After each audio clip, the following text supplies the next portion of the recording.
Good evening, everybody. It's time for RootzLive. Good evening, ladies and gentlemen.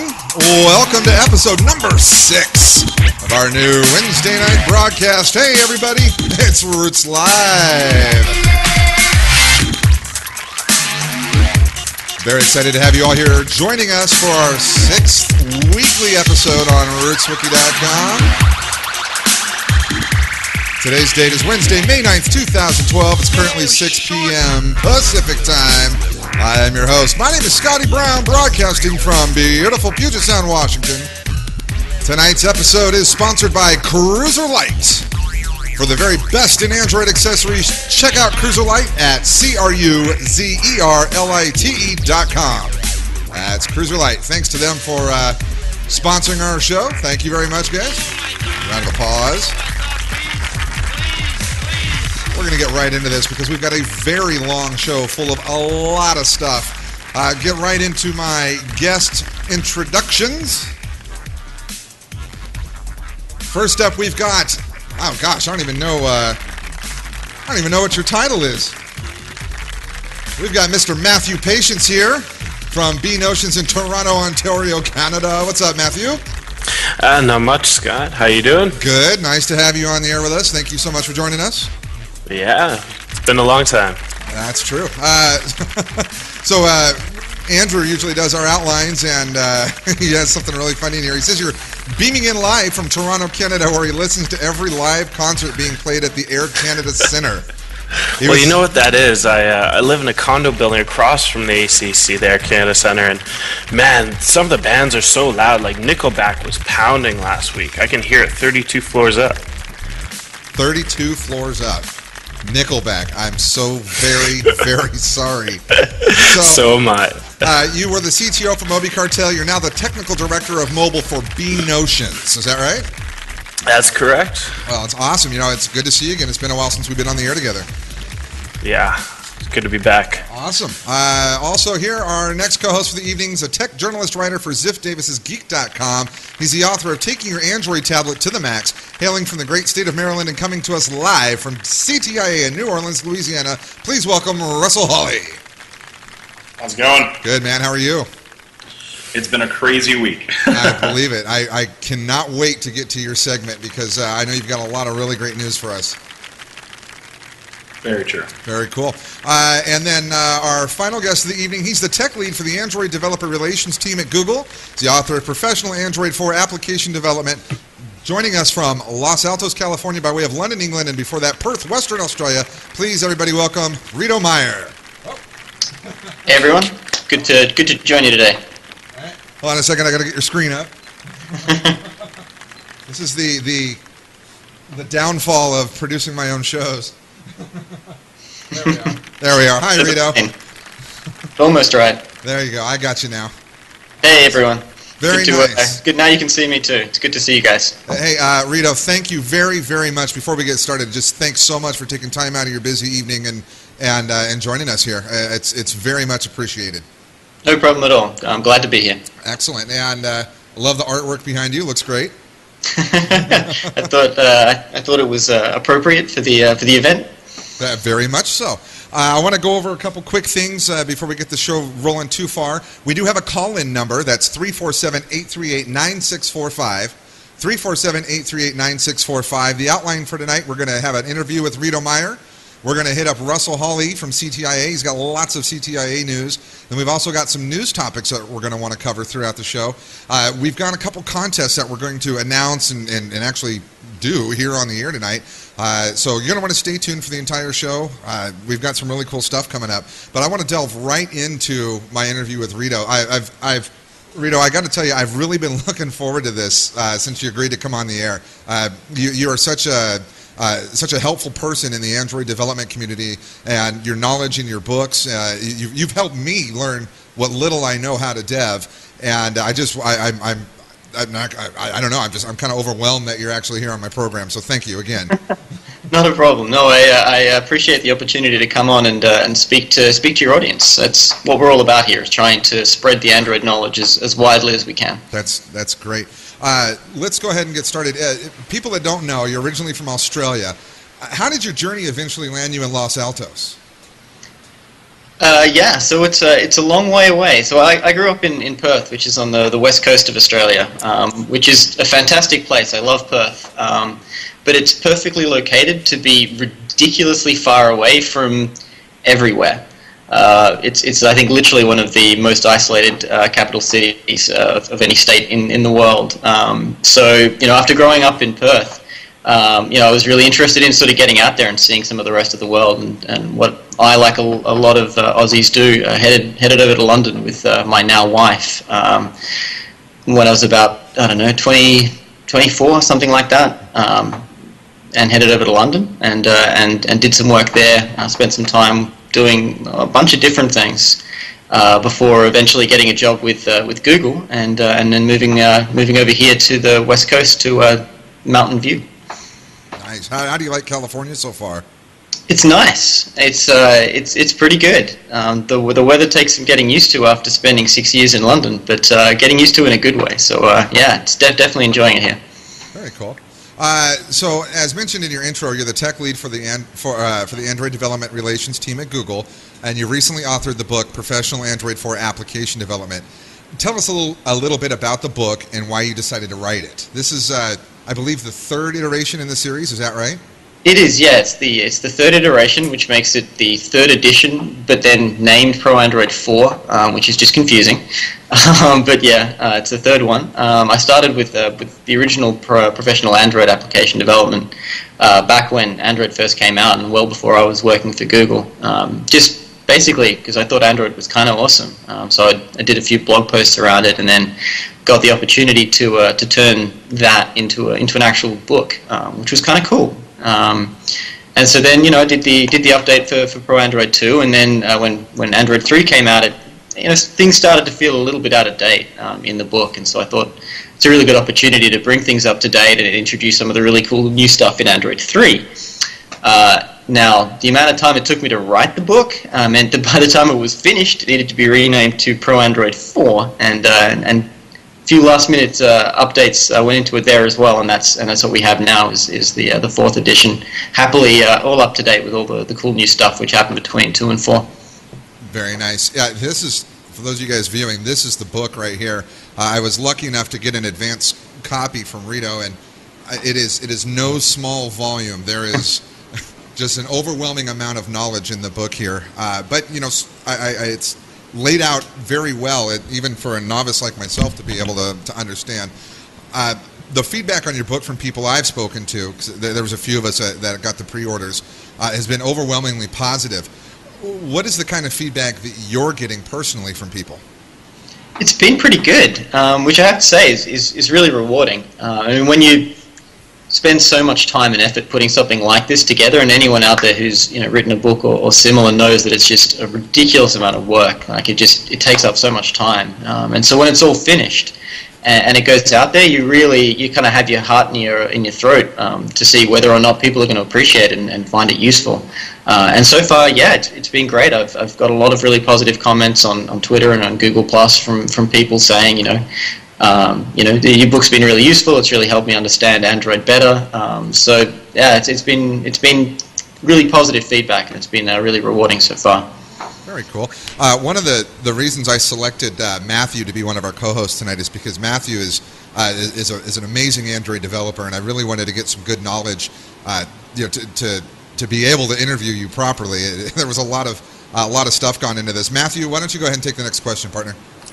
Yeah, well, I think it's a really cool question to ask other devs, just because personally myself, I come from a very non-technical background, and while I'm an Android developer now and I have it as a career, I was in music before. So what kind of stuff would you suggest to people just starting, get them familiar with Android, whether they're beginner or they're familiar with programming in general?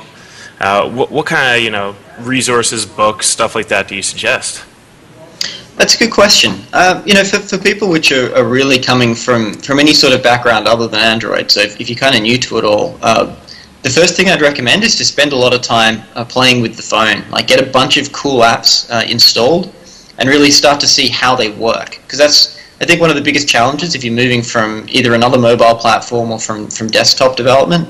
Before my time as an Android dev, I was a C# WinForms GUI developer, so absolutely completely unrelated. And that's, I think, one of the biggest challenges moving into this is to understand, how do mobile devices work? How do apps on those devices work? And it's a different perspective looking at it as a developer to as a user. As a user, you're just saying, is this helpful? Is this useful? Does this provide me a service? As a developer, you really start to think about things on a much more fine-grained level. How do these things work? What is the workflow? What is the user experience that other people who have these same apps on these phones are going to be expecting? And that really does start to make things a lot easier once you start to do actual development work, having that really good understanding of how things are supposed to work, what people are going to expect. Once you get to that point, I'm happy to say that I think there's a lot of really great resources on developer.android.com, particularly for getting started, and Android training in particular. I want to do a shout out to that. A lot of my colleagues have been putting a lot of time into that. It's at developer.android.com/training. Has a really great unit on how to get started, build your first app, install the environment, really get a feel for how things go together, what the life cycle is, what all the component parts of Android are, and how they how to really get started building something from that. Wow, that's probably one of the best answers I've ever heard for that question. Most people just name a book or something, but that was really thorough. That would be too easy, because then I could just point over my shoulder or something. But So, Reto, about a month ago, there was a lot of changes that came from the Android developer sites, and in particular, there was an update to the Android emulator to make it faster and handle more complex tasks inside of the emulator, which was a big deal, for a lot of developers trying to use the emulator to test applications before they moved it to hardware for more thorough testing. Can you talk a little bit about some of the enhancements and hardware support that was added there? Absolutely. I'm really excited about this emulator release. It has been a long time coming. I think having a really rich, robust, fast emulator is something that's really important to a lot of devs to be able to really make sure that their stuff works and that it works on a variety of different device types. You don't want to have to go out and buy one of each, because that's gonna take you a while, let alone cost you a lot. So I'm really excited about it. I think the key improvements around this emulator release are around speed. That's kind of the headline topic, and the first three items. It's faster, and it's faster. You got GPU support, you've got hardware floating point support, you've got CPU improvements, all that sort of stuff. So for once, it's been a little while since the emulator's been really fast enough to be able to use, during development. And that's kind of the big headline change. The other improvements, which have really gone a long way as well to helping make it more of a hardware type emulator, is the incorporation of being able to, you can basically tether your actual device and then use that to provide the sensor input and multi-touch input support as well. So now you've kind of got, like, this emulator can be any size, can be any shape, any kind of hardware, and then you can still use the one device that you have to feed those inputs in. So it makes it a lot more useful for testing and evaluation. Awesome. And Matt? Yeah, so this is a question me and my colleagues have been going over a lot recently, and there's debate from both sides. So recently, the design guidelines that came out along 4.0 were released, and it seems like a lot of developers are really taking the guidelines as rules, and I've seen so many apps come out that are very ice cream sandwich looking. Every app looks like the interface does, and while that's a very cohesive experience, what do you think about having other apps that are completely unique, have a really cool design, and really kind of just gorgeous looking apps that may not necessarily be completely in line with what the guidelines are? That's a really good point, and definitely I think something that there's been a lot of debate about, and certainly our team, the developer relations team here, spend a lot of time debating that as well.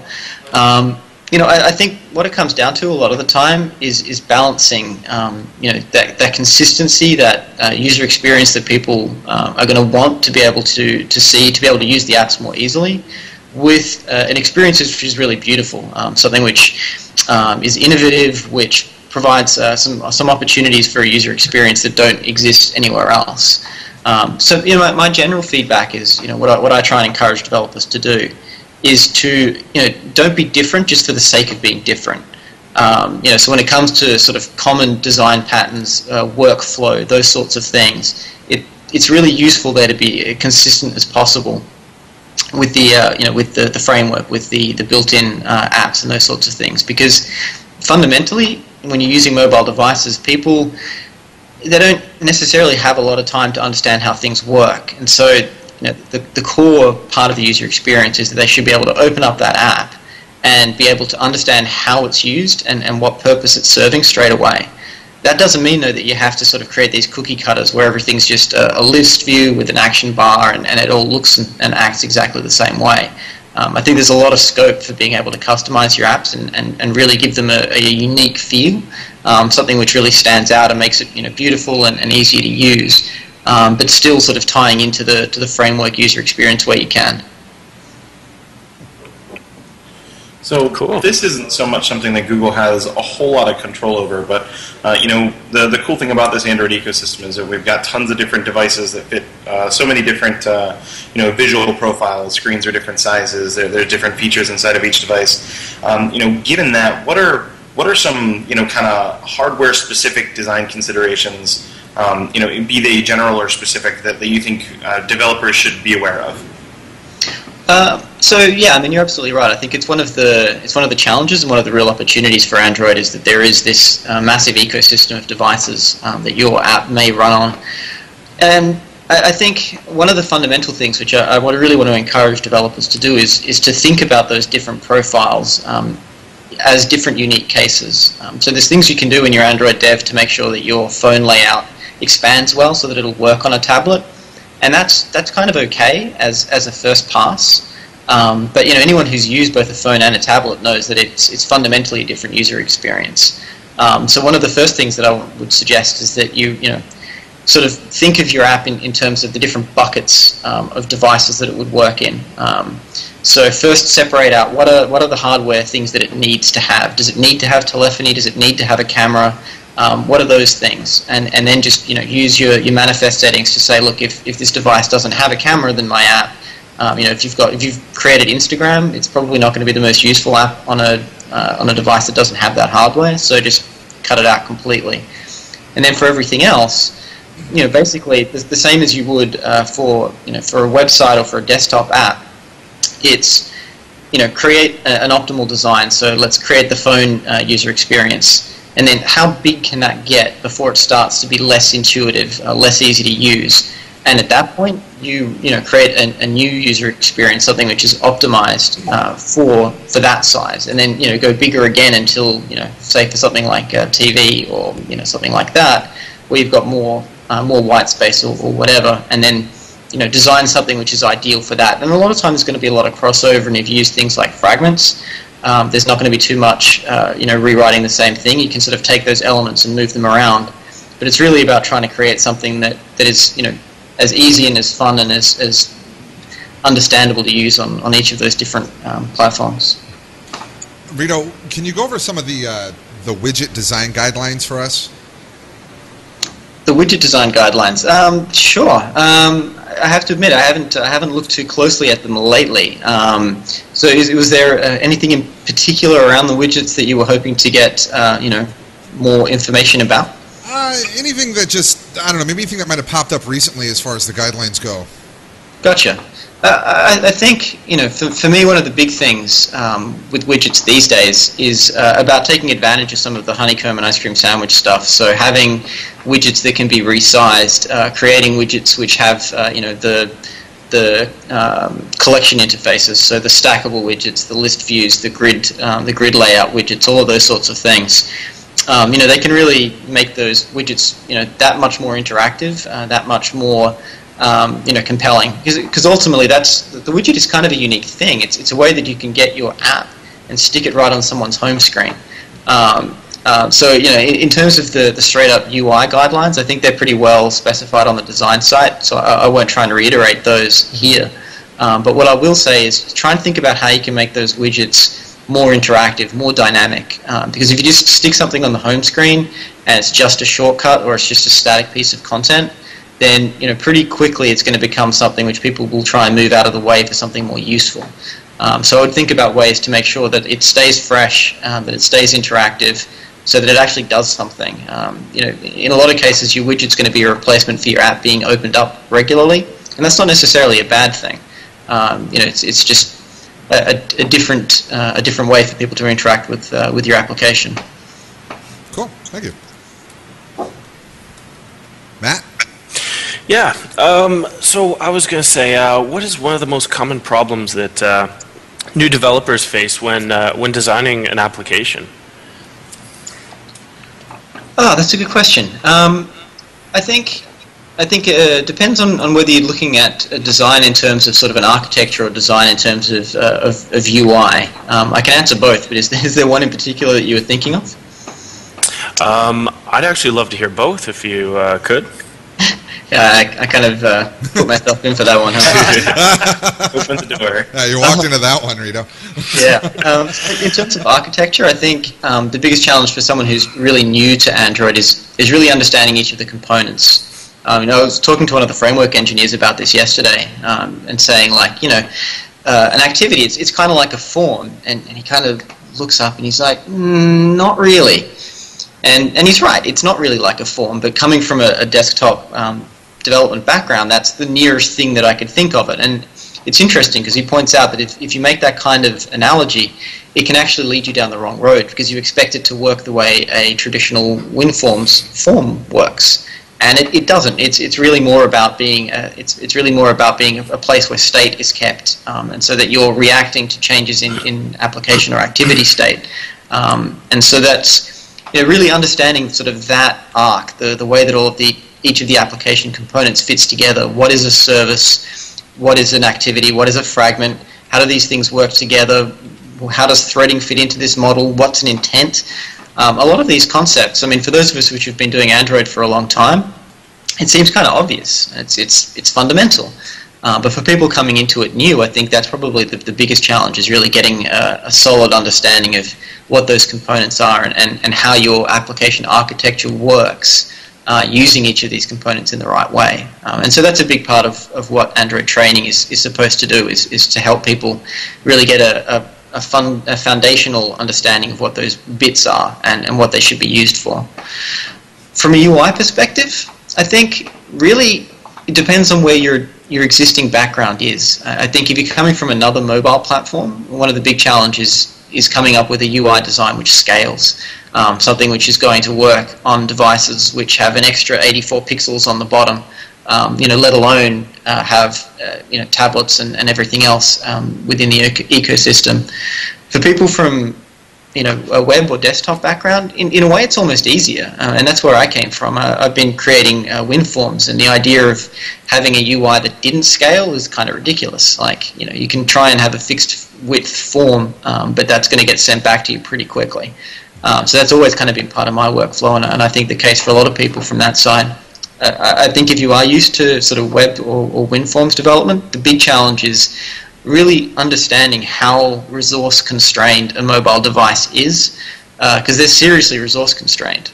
You do a couple of extra loops and suddenly that's impacting your battery life. And so I think that's the big challenge there, is figuring out how can you do the same things, but do so in a way which is going to have a much lower impact on the battery life and the usability. That's awesome. Russell? That was extremely thorough. Yeah, that was a... Thank you. Russell, you're up? Yeah, so, we've got this thing going on here in just about a month's time, where Google's going to be talking about a whole lot of things. I was curious as to whether or not you're going to be presenting at I/O this year, and as a extension of that, what things personally you're looking forward to from I/O. I love I/O. I/O is definitely a highlight for me, and particularly now that I'm here in the valley. It doesn't require a stupidly long plane flight to get here, which is nice. So I'll definitely be going one way or another. I hope to be able to give a presentation, a session. I don't think I can talk about any of that yet. I don't think anything's been announced, so I wouldn't want to preempt. But I hope that I can give a follow-up to my presentation from last year. I'd like to call it Android Pro Tips 2 Electric Boogaloo. I'm not sure if that's going to fly, so the title may change. But yeah, I'll definitely be there. So anyone who's coming out, definitely stop by and say hi. I'm sure we'll have office hours or something like that. So I'll be around. That makes me kind of wish that I was going. It should be a good event. It always is. Be there for office hours. Actually, when it's being broadcast, would be pretty awesome.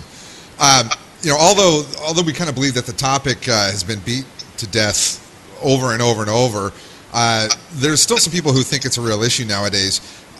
And I'm talking about the F word. I'm talking about fragmentation. It seems to be every time we turn around, that's always. I don't know, that just seems to be like the anti-Android buzzword. Can you talk a little bit about fragmentation and how it relates and whatnot within the development? And really, is it something that we should be worried about? Sure. I mean, and you're right. It's definitely a buzzword which comes up a lot. Although I don't know, maybe people have just stopped talking to me about it, but it seems to have been coming up less and less in recent months, which is nice to see. I think one of the things about sort of the fragmentation word that gets bandied about, which is a bit confusing, is that it can mean a bunch of different things depending on your perspective.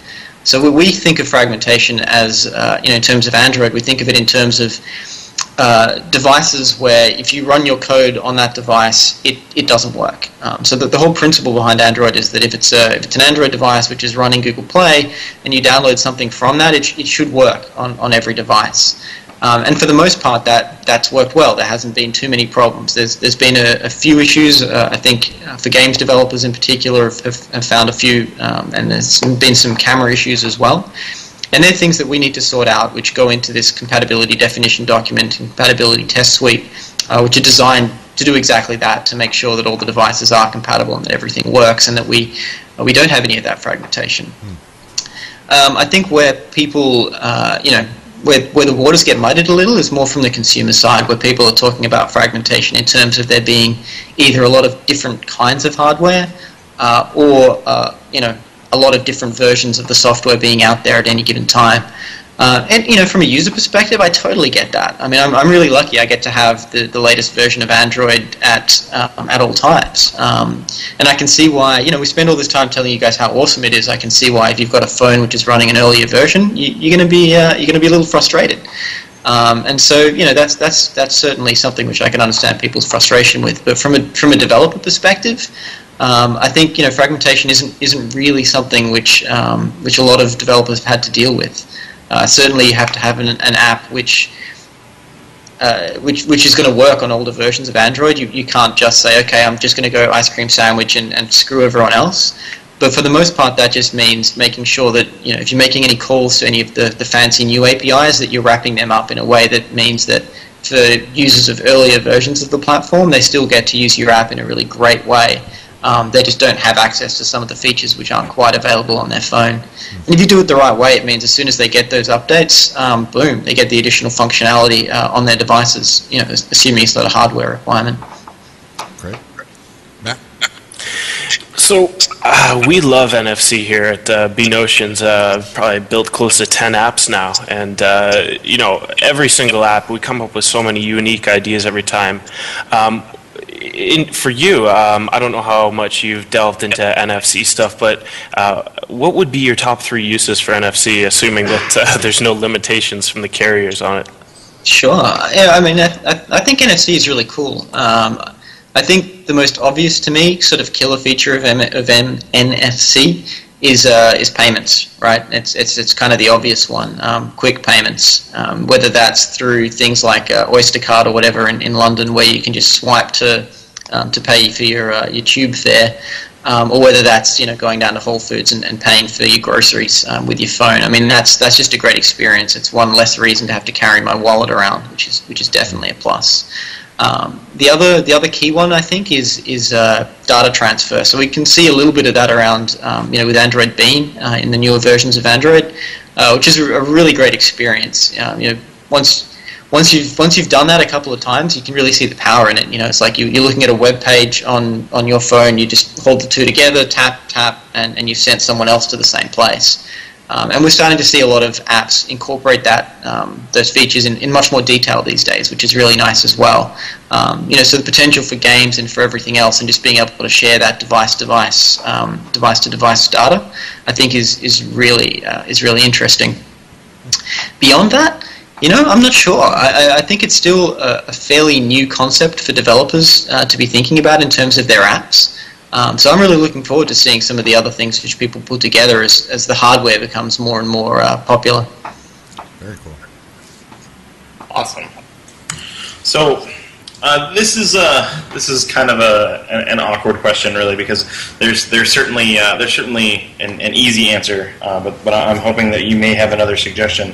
There's a couple of features that users who use non-stock ROMs, the developer community here for RootzWiki or XDA or any of those, they're chock full of them, where they're modified version of Android or built from a source. The quiet hours function. What it basically does is it allows us to set a period of time where our phone doesn't ring automatically every day. We can create whitelists for users that want to call in. Like if my wife calls, she's the only one that my phone will ring for. Aside from the Android open source project where we can submit that, how can we get that kind of feature request made to you guys to see that that's something that would be potentially interesting? That's a good point. A lot of the time the easiest way to add functionality to the system is to build an app that does it. And for a lot of the stuff that people ask for, that's something which you can do. And certainly for that particular one, I think there are a bunch of apps in market which do something similar. So that's often the fastest way, is to build it or get someone else to build it. In terms of trying to convince Google to bake stuff into the platform, I think what you'll find is if you talk about it online, if you ping the Android Plus page, or just discuss it, make it something which people are aware of. The people from Google, they pay attention. They are looking to see how people use their phones and what sort of features they're looking for and would like to see in later releases. What you'll find is that they really can't talk about it. So even if they're like, yeah, that's awesome, we're totally going to build that, they won't tell you that.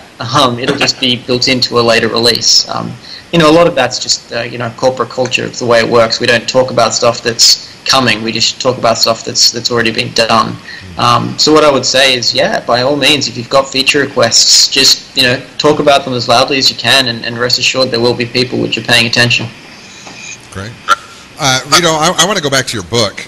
Let me grab it right here. You've been really awesome as far as answering our questions. I know that you have certain kind of limitations about what you can and can't talk about. So let's talk about something you can, which is your book. Where can people go to buy it? Happily, my publisher Rox have done a great job of making it available pretty much everywhere you would want to. So you can go to Amazon or Barnes & Noble. You can even get it in person. I went and saw it at a Barnes & Noble store just this weekend, so I know it exists in the wild. You can also get it on Kindle. You can get it on... so Rox have a DRM-free PDF version that you can download direct from rox.com. So that's always a good option, and I believe it's coming to Safari Books as well. If you have a Safari Book subscription, it should be available there within the next few weeks. Okay. We posted a link in the chat room to everybody watching live to Amazon. You can order it now, but despite that, I'm going to give away a copy. We're gonna take the first 100 callers into our call queue at 347-838-9645. First 100 callers that call in, you guys are the ones that are eligible. We're going to give it a couple minutes for the phone lines to fill, and I'm going to. We've got Reto. One of the things that we do here is we like to ask a couple bonus questions that are somewhat outside of all the. We like to have fun. So I need to know. I've got one question that's not in the outline. what's the deal with Vegemite, man? Please tell me, what is that? Vegemite is awesome. Vegemite is the best yeast extract spread in the world. I'm willing to go on record and say that. Okay. Yeast. Is it sweet? I mean, it's not something you see in the States. No, it's decidedly not sweet. It is exceptionally salty. I believe that it was something which they and I could be wrong here, so I apologize if I'm screwing up the history, but I believe it was invented somewhere around the Second World War as something to do with the yeast that was left over from beer production. So its history is great. But it's a breakfast spread in Oz, and in England they have their own version called Marmite, which is horrible stuff. Vegemite is the only way to go. Wow. And the key to it for any Americans, which may be tricked into trying it, is if you didn't grow up with it, you're probably not going to like it. But if you do want to try, it needs to be about 15 parts butter to 1 part Vegemite, and then you're golden. Okay. Huh. So it's not like peanut butter. It's not something you just slap on some bread and eat. No, that's what you do if you want to watch Americans wince. You give them like a little cracker with an inch of Vegemite on there and go, you should try this. It's like Nutella. Nice. Have you ever had a bloomin' onion outside of the U.S.? I don't know that I've had one in the U.S. Well, what is this thing of which you speak? Yeah, a bloomin' onion at the Outback. They take a big onion and they cut it up and deep fry it. I suppose you don't have the Outback Steakhouse in Australia? Funnily enough, no. Well, we don't have the Outback Steakhouse in Australia, but it sounds like a kind of an interesting thing. Wow. So we've been lied to for years. Who would have thought? Yeah, who would have thought? Is Foster's really Australian for beer? It is. It's bad Australian beer, but it is Australian beer. Nice. I had the unfortunate case of trying some of Foster's ale in a green can, and oh boy, that was bad stuff. Yeah, that's not the Australian beer I'd recommend. No. But yeah, we always see the thing about Australian beer is we get the really crappy stuff and we put it on boats and send it away. So that's the export stuff that you get over here. All right, so I guess we're about to pick our winner. 347-838-9645 is the number to call in to grab yourself a copy of this book. Reto, let's see. Why don't you pick a number between 1 and 100? I would go with 17. 17. Andy, you want to pull up line 17 here? Oh, let's see. 1, 2, 3, 4, 5, 6. Here we go. I got it, Andy. There we go. Area code 619. You're on the air. Who's this?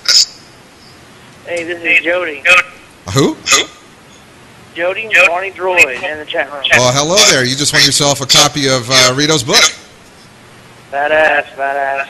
Congratulations. Hope you get some good use out of it. Sound a little more excited for me, will you? He's getting a headache just thinking about all that reading. He's overwhelmed. It's all right. That's exactly it. Andy's going to come on the phone line with you. He's going to get your contact details. We'll ship that right out to you tomorrow, okay? All right. Awesome. Hey, man, congratulations. Right on. Thank you. Let me pull you off the air. There we go. All right. Reto, you've been a big help. You've been an awesome person to interview. You're overflowing with knowledge. I've got all of your contact information here regarding your Google Plus and Twitter and all that.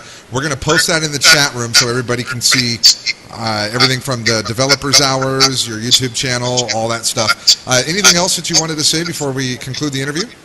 No, I think that was a really polite way of saying that I go on a bit when you ask me questions, but I'm happy to take it as a compliment, and just want to thank you guys again for letting me take part. Actually, I love it when you go on a bit. There's nothing more frustrating as a host to try and prod people to get more than a 1 or 2 word answer. Russell, Matthew, anything else for Reto before we let him go? No, just thank you, Reto, for doing the Wednesday developer hours. I'm on there mostly every week, and I love it.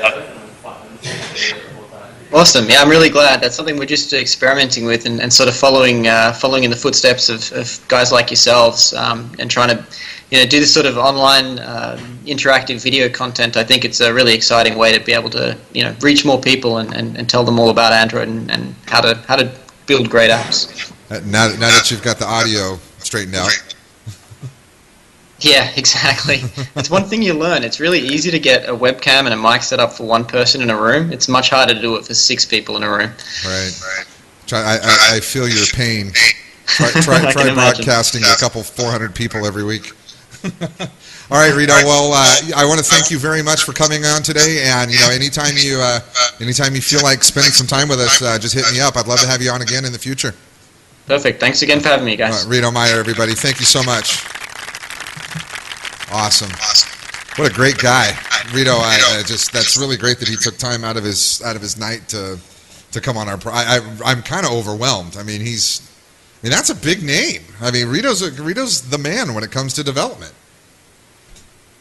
So, one of the things I really appreciated about Reto's answers was that he really went into some good detail on stuff. Like I told him before, that sometimes when we're interviewing people, they kind of get a little camera shy and pull those 1 and 2 word answers out of them, and it's really it's great to have someone who is knowledgeable and obviously very passionate about what they're doing share that knowledge. That's pretty cool. So, all right, guys, let's move into the next segment here. Russell, are you ready? Am I ready? No, not at all. But we'll do it anyway. Yeah, we'll do it anyways. Hold on a second. Hold on. Hey, Reto. Yeah. You're still on. Do you want to hang out for a while, or? Yeah, I think I'll hang out and watch for a little while. I'll probably drop off after a while, but I'll be here in the background. Okay, I'm gonna mute your Skype feed then, so we don't get any feedback. Awesome. What a great guy, man. He's a lot of fun. And one of the things I like about Reto is I've hit him up multiple times, asking questions about stuff, and he's always very approachable. And if you haven't had a chance to check out his developer hours, it's a lot of fun. So, Russell, you're in New Orleans. You lucky duck, you. I've been watching your pictures come across your Google Plus stream, and there's some really cool stuff happening out there, and I'm a bit jelly. I'd certainly would have liked to be there with you guys. Let's talk about it, man. What's up with CTIA? So CTIA is actually 2 different events every year. There's the kind of businessy, structure part of CTIA, and then there's the mobile, for the and this event, the one done in the earlier part of the year is CTIA Mobile.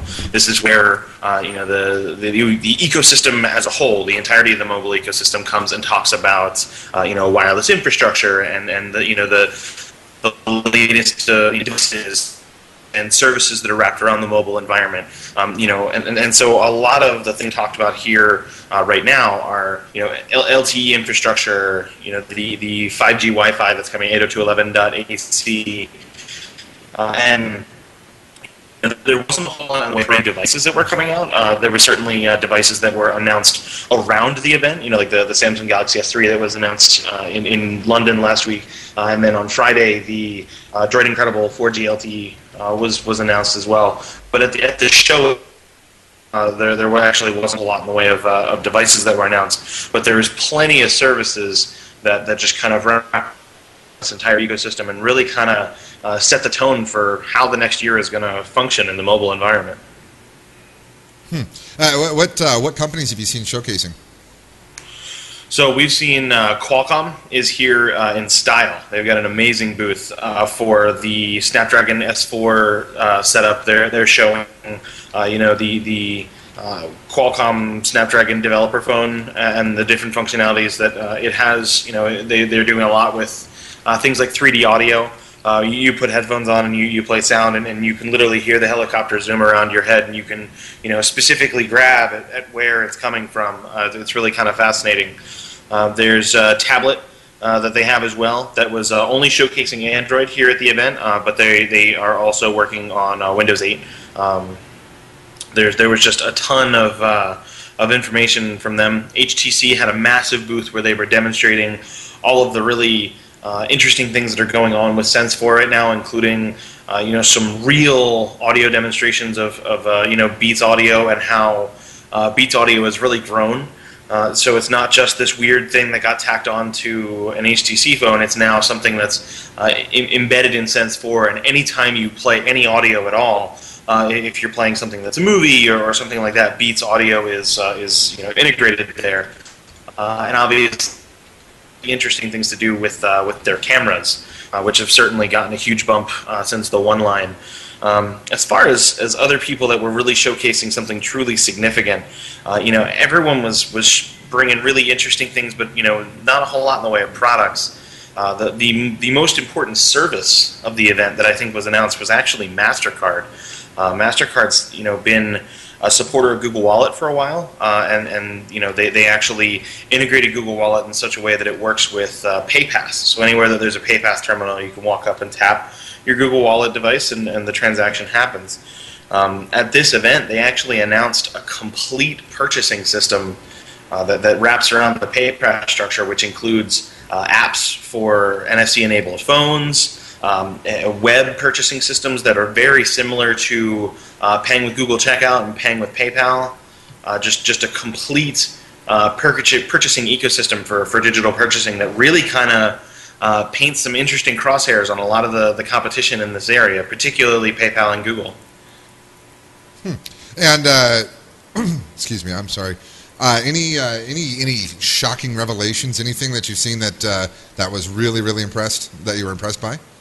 So this morning, actually, I sat down with a couple of people from Sprint, and they actually had what they called their network vision demonstration, where they were really just kind of breaking down the LTE roadmap and the things that they were doing with IDEN and the 800 megahertz spectrum, and really gave a very solid, structured, very detailed explanation of how it is their LTE deployment is going to work.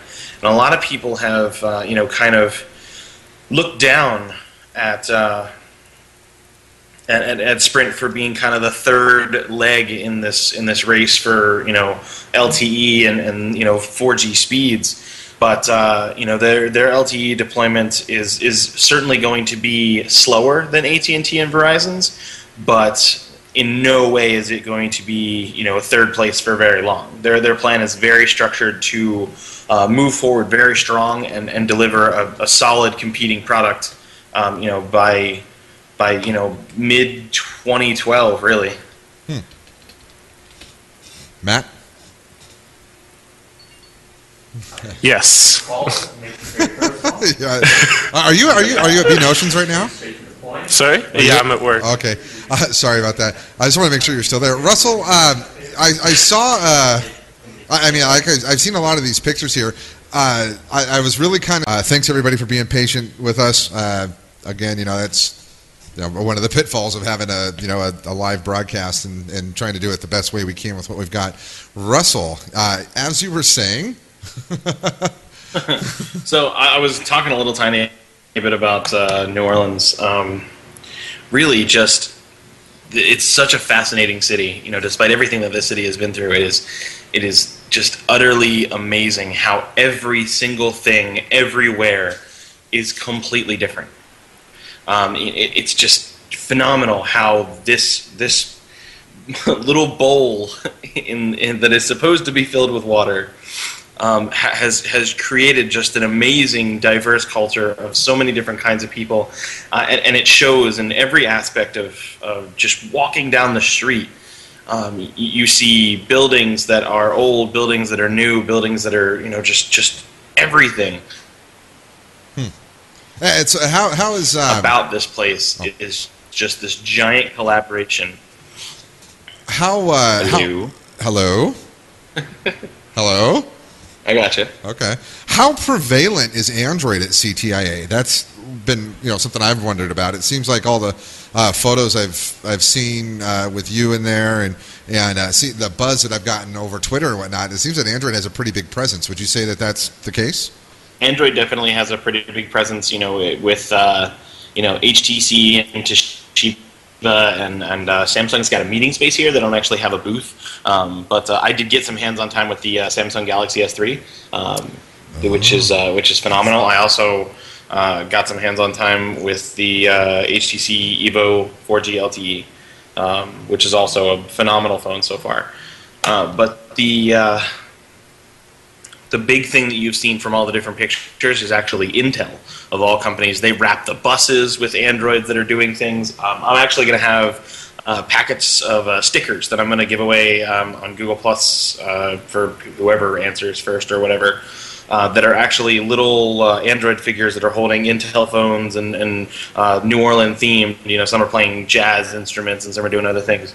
Intel has a huge presence here in everything that surrounds the convention center, including the figures that you saw in the pictures and things like that.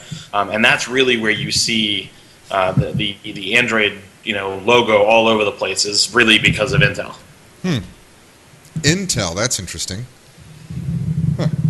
Okay. Anything else you wanted to hit on about CTIA before we move on? There was a lot of things that are coming, regarding things like mobile payments and then things like that. So if you're interested in mobile payments, pay attention to the next couple of weeks, because there are a lot of things, things like ISIS and Mastercard PayPass and Google Wallet, I'm sure, is going to have a response. How was you said you had some hands-on time with the things regarding mobile payment to be getting. Russell, are you there? Yeah, I'm here. Okay, it seems like you're on dial-up or something, man. You keep dropping off, and all sorts of wacky stuff is happening. Interesting. You said you had some hands-on time with the S3. How was that? It's interesting. I will say for sure that anybody who has not laid hands on this device that has an opinion needs to stop talking. Every preconceived notion that I had from watching the demonstrations that they gave and the hands-on videos that I've seen and things like that, every single impression that I had about this device was absolutely wrong as soon as I put my hands on it. People who say that it's plasticky and cheap feeling, you couldn't possibly be more wrong. This phone feels more solid than my Galaxy Nexus and still manages a removable back plate. It's an interesting device, and it's something that you really have to hold to appreciate, and that's probably not going to be in Samsung's favor. That's interesting you say that. Would you say you had a generally positive or generally negative feel of the device?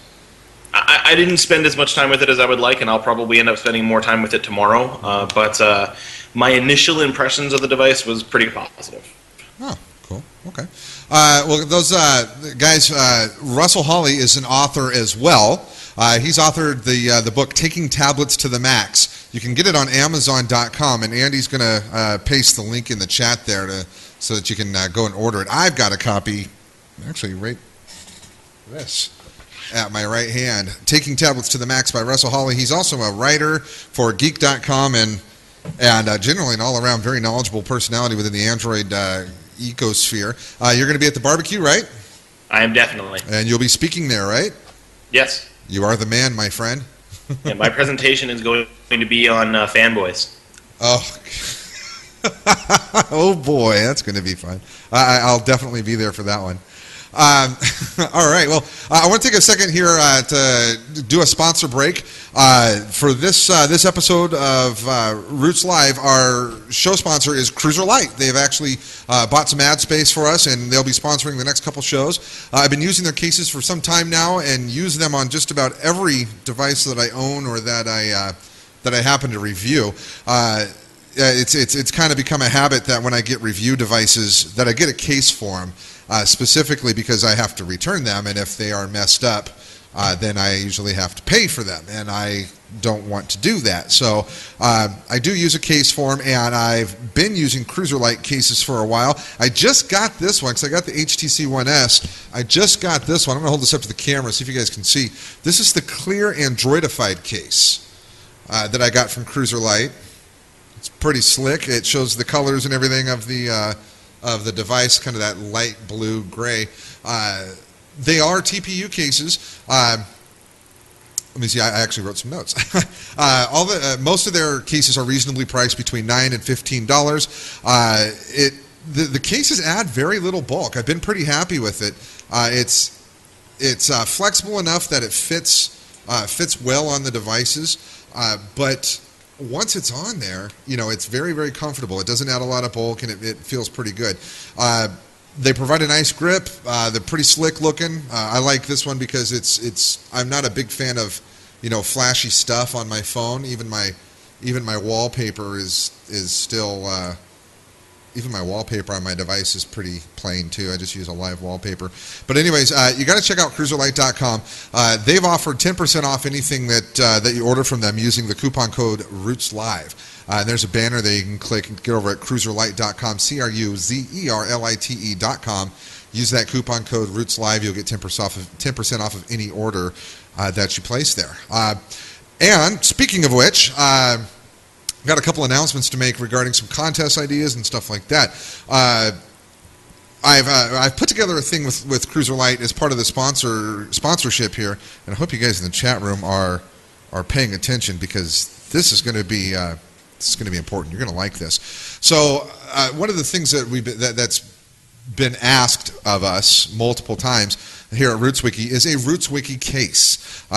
There hasn't been. There was the Galaxy Nexus had the laser etched door, but there's been no case. So what we've done is we're deciding to work with CruzerLite to develop a RootsWiki case, and we've got a couple designs, but we decided to have a little more fun with this. Essentially, the contest is we're going to ask you guys to design a RootsWiki case for us. I will provide all of the collateral that you'll need, meaning images of Sully, our font, our colors, everything you need will be available to you to design a case.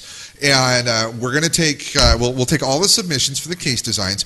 We're planning on making cases for the Galaxy Nexus only. If we get enough demand for another model phone, then we can put together an order as well.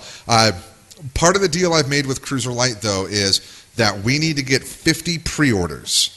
50 pre-orders, and I told them that we would have those 50 pre-orders within 15 minutes of us of announcing it. So you guys have, hopefully you can live up to my expectation. So essentially, this is how it's going to work. We're going to accept submissions here. I believe we're going to start the contest on Monday. Oh, is that Russell calling in? Hold on a second. Russell dropped off. Well, his chat messages were kind of concerning. Yeah, right. But the deal is Monday we're going to launch the contest. We're going to spend 2 weeks accepting your submissions. We're going to make sure all the collateral is available to you. We're going to select one design. RootsWiki staff selects the design. And the winner, the design that we select, we're going to, CruzerLite has been generous enough to give a $100 gift certificate to any CruzerLite, to the CruzerLite.com website. And there's going to be some more product going up on there. Right now they got mostly cases, but I've seen some of the stuff coming down the pipe. Plushies, T-shirts, some pretty awesome stuff. You'll get a $100 gift certificate from CruzerLite.com. We'll have official contest rules up on the site, and then we'll launch the contest on Monday. So yeah, that's pretty much what it is. The only stipulation is that all of your entries that you send to us, they become our property. So that'll be part of the official rules. So what do you guys think in the chat room? Does this sound okay? Is this something that you guys might want to do? Oh, the cost of the case. I guarantee the cost of the cases will be under $15. Under $15. So make sure you watch our Twitter feed. Make sure you check the site and the forums, because I'll have all the details up there. Also, it will most likely be announced on our podcast. I tend to make daily announcements on the podcast, and if you're not following the podcast, you need to. Andy, will you paste the URL to the podcast in the chat room? It's blogtalkradio.com/RootsLive. So that's where you're going to find when I launch this contest, and all the details are going to be there. So right now we're going to do this. We're going to give away 2 HTC One S cases from CruzerLite.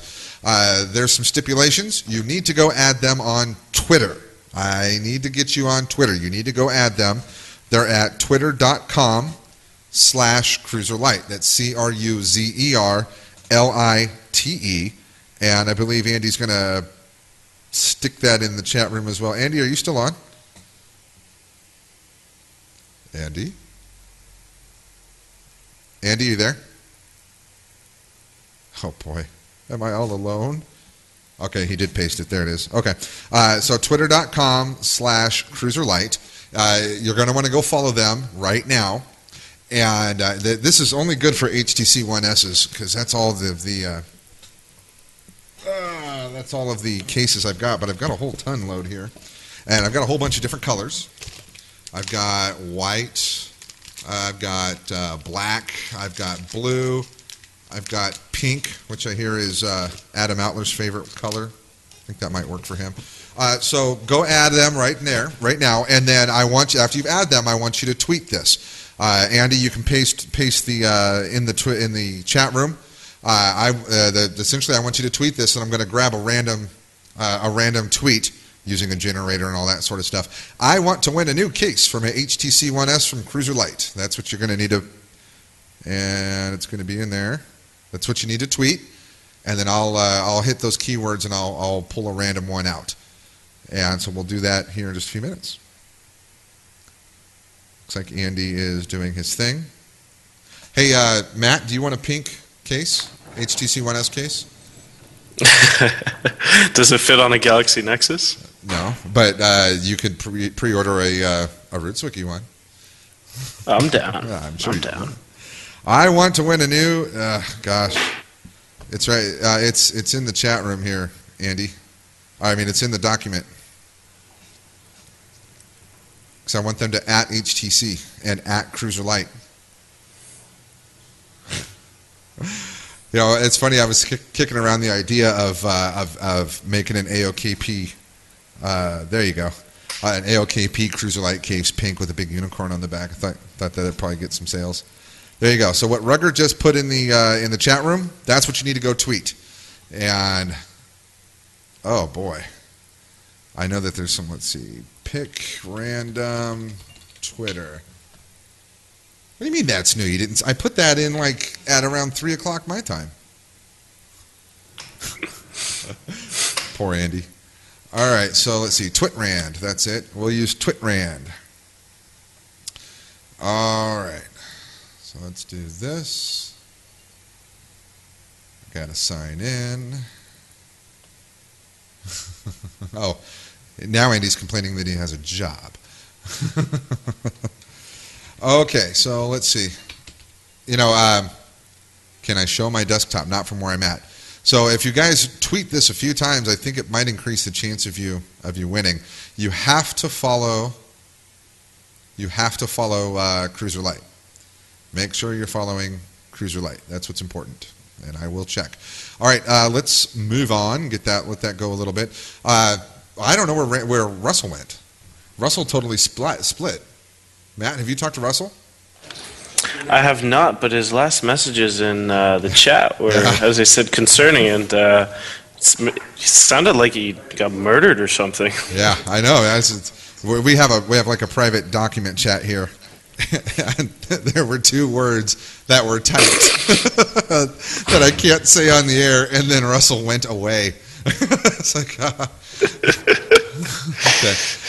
So let's do this. I want to briefly, Matt, you and we can briefly touch on some of the news items, but we're already over, and I don't want to spend too much time on this. So let's briefly talk about this.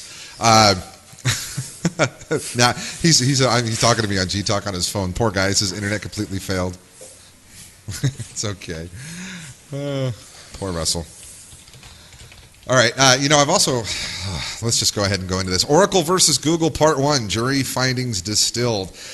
Judge told the jury to assume APIs are copyrightable. Based on that, naturally, jury finds Google infringed. Jury, however, can't decide if its infringement was permissible. Google moved for a mistrial because the jury unable to determine if it was permissible. Oracle because the infringement finding changed mind from statutory damages to wanting to own a portion of Android. Wow. Judge showed them the pimp hand and slapped that down immediately. Judge has to decide if APIs are copyrightable. All this means absolutely nothing at the moment. This is going to be very interesting how this plays out. I thought I just read some news before we went live. I didn't get an opportunity to really look at it because we were going live, but I think that this might have some implications eventually. Matt, did you have any comments or anything on the Oracle versus Google debacle? I do. I found out a way to solve it. I found out a way to decide the winner. And that is? Rock'em Sock'em Robot Challenge. Nice. Very, very nice. That's great. I'm down with that. That'll work for me. I'm sorry. I had one of those when I was a kid. AT&T blames Google for delay in Android updates. Google is left confused. This is about one of the biggest loads of hooey and probably, I don't know, man. It just seems like it's a never-ending round of finger-pointing from OEM to carrier to Google back to OEM about who is supposedly responsible for updates to Android. I don't care who is available or who is responsible. I really would just like someone to take the damn initiative. Matt, I don't know. Who do you think should be responsible for updates? Okay, well, I mean, we know who is responsible. Everyone's responsible. Everyone plays a role. But the way I see it is that there are certain delays in each part of the process. Now, there is significant delays in one portion, which is definitely the carriers, the way I see it. Now, obviously, there's the time that it takes for Google to build the platform. Then there's the time that it takes for the carriers to, obviously, it's no secret that they're making custom versions, so they do have to make their custom version. And I think in making that custom version, I don't think that's the delay. What I feel the delay is their testing. They take forever to do the testing on these and to make sure that it's ready for the public to use and that everything works properly. I swear to God, they spend like 5 months just testing it, and that really ticks me off. That it's like it's a corporate thing that is stopping them from getting the updates out. So it's definitely at the carrier, and I feel it's at that testing phase. Nice. Yeah, it's just a matter of someone needs to step up and take responsibility for it. Either that or. If when they release a device, part of the problem is the market's just getting so saturated with devices, left and right, boom, boom, boom, boom, boom, and they're supposed to slow it down a little bit this year. But like last year, HTC, man, it seemed like every 3 weeks they were releasing a new device, and they have to completely, I guess, from source, rewrite for that device and then throw their UI on it and do all their testing and whatnot. If that's going to be the case, if it's going to be so hit and miss as far as software updates go, then really I kind of feel like they should have a disclaimer or something, when you buy your phone that says this is the version of Android you're going to have until you buy another device, or that should be the standard or the understanding or something. I don't know. Well, I think we're all satisfied that Google's starting to sell phones again. I mean, I hope to see that they really pimp out the selection. I mean, the Galaxy Nexus, while it's my favorite phone right now, it'd be nice to have, a good 3-4 phone selection for. Is it just the one phone that Google's selling right now? Yeah, just the one right now. Yeah, so I mean, it'd be nice you have a 3 or 4 phone selection. Those are the phones that Google, guarantees that it's going to get the updates because. I mean, I don't think anyone really has a problem with paying $400 for a Galaxy Nexus. I bet that probably pissed some people off, or rather some companies or some OEMs or somebody. I'm sure somebody was very angry when that went live. Not to mention some customers. I mean, there were people who were importing these guys, from Europe for almost $700. And then here Google comes along and slaps a $400 price tag on it for a fully unlocked GSM phone. I'm really curious to see what they're going to be offering in the future. I really think this is a really great opportunity for them to be able to be able to expand on that. I think last time they did it, they were kind of testing. They were new to it. This time around, they know what they're getting into. So I'm expecting this to expand and expand considerably. Who knows? I've got one winner already. I'm going to tweet this out from the at RootzWiki account. Our winner is Tim Kuesel, Kuesel. I'm going to, if that's how you pronounce it, I'm going to put it right here. Oh, crap. That's on a different computer. It's __scorpion__. I'm going to stick this in the show notes here for you, Andy. That's our first winner, and we'll hit up one more. So, Mr. Kuesel, you just got yourself a CruzerLite case for HTC One S. If you're in the chat room, let us know, and we'll figure out what color you want. I've got a whole mess load of colors here. And we'll select a second one here. Go ahead and tweet, everybody. Make sure you're tweeting that back out again, and we'll get that second one going here. Moving right along. Gosh, this whole, I don't know, man. Everything just seems to go a little funny, Matt. I mean, my breakers flipping, Russell going bye-bye, you know? Yeah. I don't know. It's kind of just, this is the joys of live broadcasting, is just rolling with it. So Google got their first their self-driving car license in Nevada. I saw a really cool program the other day. It's Stephen Hawking's something with Stephen Hawking on the Science Channel, and they had a really nice 15-minute segment on the self-driving car that Google has. It was really cool. And one of the things, they've got like obviously it's got all sorts of computer whiz-bang in it. They had a big monitor in the passenger seat, but up on the dashboard, kind of on the A-pillar on the driver's side, where you would expect maybe a navigation or something to be, there was a Galaxy Tab 7.7 stuck to the window. I thought that was cool. Nicole actually says, "Oh, that's your yeah." Hangouts on Air are for everyone.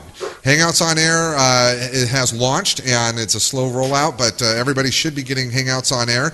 I plan on fully incorporating it somehow into our broadcast. It will not absolutely not replace what we're doing now, but instead it will enhance it. There's a lot of reasons why we don't do this entire thing over Hangouts on Air, and I explained to them in the chat room a little earlier what they were, but we are going to incorporate it somehow into the live show. I've just got to figure out all the technical side of it and make sure that it's quality. I definitely want it to be quality. Other than that, man, let's get one more person out here to give away an HTC One S. Andy, did you get that person in the chat room? I hope. Is the show going to become longer in the future? No, we typically have an hour to an hour and a half. That's about what our time limit allows. We found that anything beyond that, you guys get tired of listening to me, and I get tired of talking. So, David C. at Raging Cajun 321 in Tennessee, you just got yourself a CruzerLite case for your HTC One S, and let's see, let's hit this here, and I'll stick it in the chat. There you go, Andy. There it is. There. Yeah. So let's do a wrap. Matt, you work for B Notions, right? I do. So how long have you been there now? It's been about a year, hasn't it? Yeah, I'm coming up to a year in July, and this is the best job I've ever had. Yeah, we had Greg on last week, and he was talking. We had. I asked our viewers to head over to the Facebook page. Is it facebook.com/bnotions? I believe so. And because Alcarim. Yeah, it is. Yeah. I'm going to paste this in put this chat room. Facebook.com/bnotions. So Alcarim, he doesn't. I guess I don't know if he believed us or what, but I guess he didn't really have much faith in the power of our broadcast, and yeah, and he was impressed. So Greg said, well, hey, can we get everybody to go like the Facebook page? And there was like over 100 likes within like 5 minutes. So, anyways, let's. I'm asking you guys who are watching right now. I know it's Facebook, but this is where Greg Karen posts a lot of really good content over there. Go to facebook.com. It's facebook.com/bnotions. I just put it in the chat. And like their page for us, please. The more people that we can get to prove Alcarim wrong, that we have. I like to think that RootzWiki has just a little bitty bit of sway, pull, clout, whatever you want to call it. And I like to kind of swing that hammer every now and then. So, guys, go over there and hit that up, please, and make sure you continue to like it, because Greg Karen, he's kind of the guy who handles that over at B Notions. He posts a lot of really good content on there. So if you're in development and want to interact with other like-minded developers, that's a good place to do it. So, Matt, anything else you want to hit before we shut this down, buddy? Matt? Yep, I'm here. Sorry, I'm kind of cutting in and out, I think. Sure. Anything else you want to say before we cut this off? No, I appreciate you having me back on. I'm sorry I couldn't bring some chicken wings with me, but maybe we will do that another night. Oh, that's so funny. That's been my status on Google Talk now for about a year. I saw you changed it. No chicken wings, please. Well, you're going to be at the barbecue, right? Oh, for sure. For sure. Awesome. And I will also be at I.O. At I.O. Excellent. So if you guys are at I.O., or if you're at the barbecue, make sure you're looking at Matt. He's about 6'8" and distinctly Canadian. He'll be walking around with a plate full of French fries and gravy and a coconut. Yeah, no, honestly, if anyone's there, hit me up because I'm a Google I.O. virgin and can't wait to pop my cherry. Nice way to put that. Thank you. All right, so we're going to wrap this up. Thanks a lot, Matt, for coming on the show. I definitely appreciate your time. Have fun in Toronto. I want to give a big shout-out, big thank you to Russell Hawley from Geek.com for joining us tonight. Also want to thank Reto Meier from Google, and he's the author of Professional Android 4 Application Development. Let me get the book down. Yeah, there's the book right there. We gave out a copy of this. If you didn't win, please check it out. Download the Kindle version or pick it up on Amazon. It's a great book. It's an excellent reference to have for you Android development awesome types. Whew, boy. Next week, we have Jonathan K. from Apptopia.com.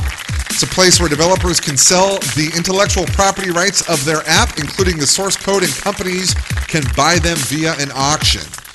That's Jonathan K. from Apptopia.com. He's a great guy. He's going to be on next week. If you want to contribute to RootzWiki, we are always accepting applications for writers and people creating video content. Email staff@rootswiki.com if you're interested. If you got any feedback on the show or maybe interested in advertising, you can send that to Scotty@RootzLive.com. Check out the site at RootsWiki.com. Subscribe to our RSS and our Facebook. Thank you very, very, very, very much to our sponsor, CruzerLite. Check them out at CruzerLite.com. Also, there is a banner ad right below the video feed here. Click it and go buy something. They support you, they support us, they support me. We love each other. Want to give a big shout out and thank you to Mr. Andrew Krug for producing the show today. I couldn't do it without you, homie. And boy, that's about it. Look for rules to the contest. The Design a Case contest is going to be here in the next couple days. We're going to launch it on Monday. I'm looking forward to see what amazing things you guys come up with, because I know it's going to be brilliant. And don't forget our podcast. We have a daily podcast. It doesn't cost you a dime to listen to. Go to blogtalkradio.com/RootzLive. Make sure you subscribe, share, like, and comment. We'll see you guys next Wednesday at 6 p.m. Pacific, 9 p.m. Eastern, 0100 UTC. This is RootzLive. I'm Scotty Brown. I'm out.